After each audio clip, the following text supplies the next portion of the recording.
Today's video is sponsored by Surfshark VPN, of whom more in a bit. There have been several stations in and around Bow over the years, but today my Bow selector has alighted upon Bow Church, so that's the station we'll be talking about. Bow Church is on the Docklands Light Railway line to Stratford, actually only a couple of stops from Stratford itself. It takes its name from Bow Church, which is both a short walk down the road and a really obvious explanation for the name. Bow Church is not the first station in this area, it's not even the fifth. The first was Bow and Bromley, located on this viaduct, which opened in 1849. That only lasted a year before being closed. In 1876, Bow Road Station was built on the same site. That closed in 1892. It was replaced by another Bow Road, whose entrance is now a betting shop. What odds will you give me for a station staying open around here? That station closed in 1949. In 1902, Bow Road Station opened on the Whitechapel and Bow Railway, and of course that's now part of the Underground. The one I skipped past was Bow Station, which opened in 1850 and was in many ways a direct predecessor to Bow Church. It was on the other side of the road where this car hire place is. There's not much to see of the original station. I made a separate video dedicated to Bow, but that was quite a long time ago, so I will refresh you on the basics. The station was opened by the East and West India Docks and Birmingham Junction Railway, which was quite a mouthful. So it was good news for everyone when they renamed themselves the North London Railway in 1853. Bow was a significant location for the North London Railway because not only was there a station here, but they built a locomotive shed. In 1882, that shed became part of the railway's works. There were also connections to the London and Blackwall Railway and the London, Tilbury and Southend Railway nearby. Speaking of connections, who's watching yours? Cybersecurity is an issue that isn't going to go away anytime soon, and that's why I'm glad this video is sponsored by Surfshark VPN. If we're going to stay train-themed, Surfshark is like a tiny electronic signal box, using its advanced encryption to protect your connection from being accessed by people who shouldn't be there. From advertisers looking to build a profile to criminals looking to steal your data. Surfshark also offers great value for money because with a single subscription you're covered for all platforms and unlimited devices. As someone who's not very tech-savvy, hence this somewhat laboured train metaphor, it's good to know that Surfshark has my back. But it has other uses beyond calming your paranoia. It has servers in over 100 countries, which means that you can get access to other countries' streaming services by electronically pretending to be based over there, and thus maximize the value of your subscriptions. That also lets you get access to region-specific pricing so you can save money when shopping online. I don't know how that works with my railway metaphor. The Channel Tunnel, maybe? That being said, Surfshark works out a lot cheaper than a train ticket to Europe, particularly given that when you follow the link in the description below, or use this QR code, you can get 4 months extra free when you sign up for Surfshark. That's one train you won't want to miss. Wait, that doesn't work. People never want to miss their train. That's just the ticket. No, I've made too much of this. Oh, let's just get back to the video. Despite the company's adopted name, East London was, at least in the early days, the most important area served by the North London Railway. This was where the docks were.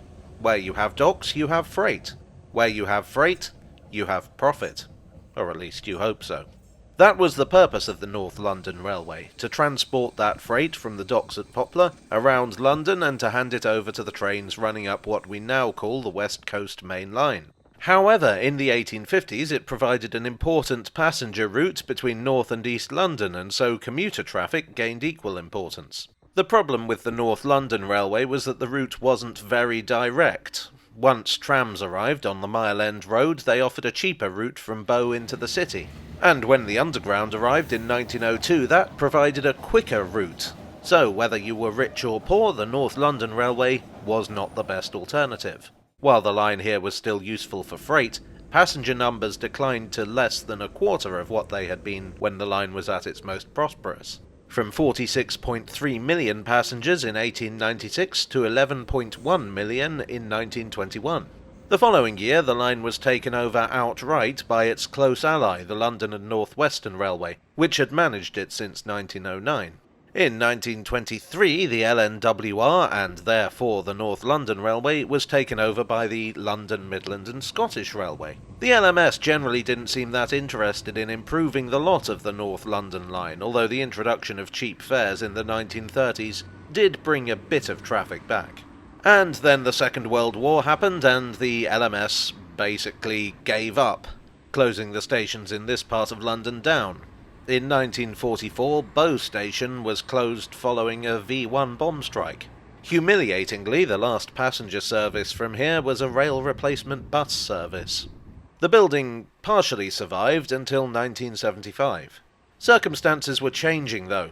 The arrival of containerization signalled the end of London's docks, which were unable to handle the massive new container ships.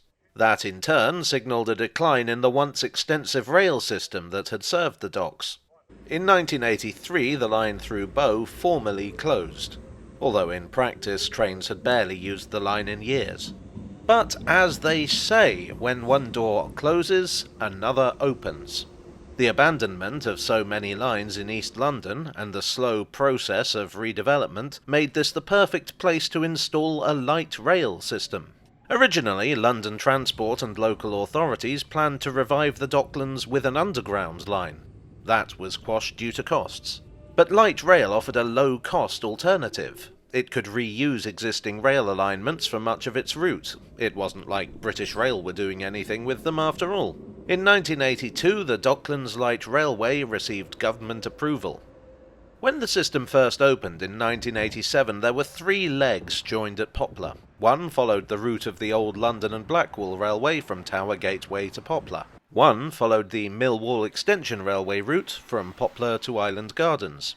And the third reused the North London Railway trackbed from Poplar to just north of Bow Church, then rose up onto an old line from Fenchurch Street, and took that into a disused platform at Stratford. Things might have gone quite differently for the DLR. In the early stages of planning, Stratford was actually not the favoured northern terminus. Instead, what would have happened was that the line would have taken a sharp left after Bow Church and run along the street to Mile End Underground Station. There would have been another stop at Bow Road Tube Station. In this version of the line, the station we know as Bow Church was simply to be named Bow, which made a certain amount of sense. Instead, though, it was decided to continue on. Firstly, because it was easier to just revive a disused line that no one wanted than to mess around with local authorities, utility companies, and everyone else responsible for a major main road. And secondly, because unlike Mile End, Stratford was a massive interchange station that would provide all the connections of Mile End and more. The only disadvantage was that there would be no direct connection with the District line, but Bow Road is only a very short walk from Bow Church. Bow Church Station opened with the rest of the line in 1987. The stations along this line were not particularly impressive, nor were they intended to be. They were supposed to be cheap and practical. Architecture was modular, painted in the DLR corporate colours of red and blue, and that colour scheme largely survives here. The DLR was an early champion of accessibility, and so there were lifts here from the start. The shape of the canopies is designed to make them effectively self-cleaning. Rain just runs down them. How effective that is, I can't say, but the station seems to be in reasonably good nick for an unstaffed stop. The station sees a frequent service between Stratford to the north and Canary Wharf and Lewisham to the south. In fact, at peak times, the service is up to 16 trains per hour in each direction.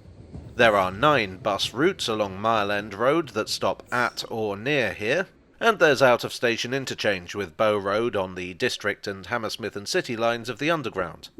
It is thus a very well-connected station.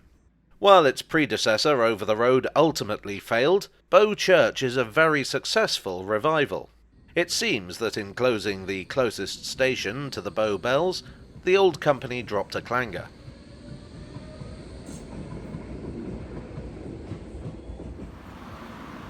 Well, I do hope you enjoyed today's video. If so, please do leave a like and consider subscribing for more. I would like as ever to thank my donors on Ko-fi, on Patreon, and here on YouTube for your generous support. You are the glottal stop to my Cockney accent. I'd also like to thank Surfshark VPN for once again partnering with me. Click on the link in the description below to take advantage of their generous offer. And I'll see you all again very soon. Cheerio.